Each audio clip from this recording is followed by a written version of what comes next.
Today, I'm going to teach you how to use vinyl tubing to protect your rod.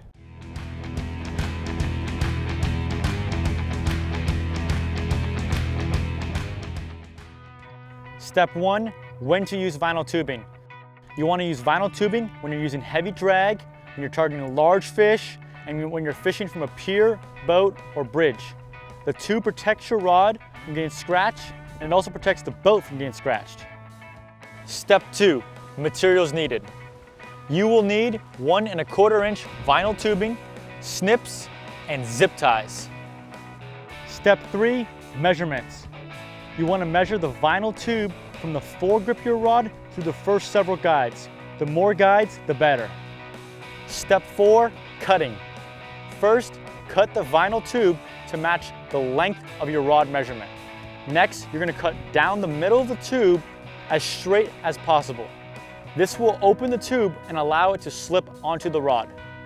Step 5, placement. Place the tube on the rod. Make sure the open part of the tube is facing up. Step 6, attachment. Once you have aligned the tube, grab your zip ties and fasten the tube to your rod. Make sure you position all the zip ties in the same direction. It's very important not to have any zip ties where your hand will go when you're fighting a fish. There should be a zip tie positioned at each roller guide, the top and bottom of the tube, and the top and bottom of your foregrip. Step 7, trimming. You want to cut the trace of each zip tie as short as possible. They can be very sharp and can cut your hand or other materials. Step 8, removal. After a day of fishing, you're going to want to remove the tube from the rod. It's very important to remove the tube because if you don't, you can damage the epoxy finish on your rod.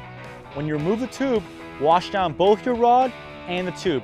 You want to remove any salt that is built up between them.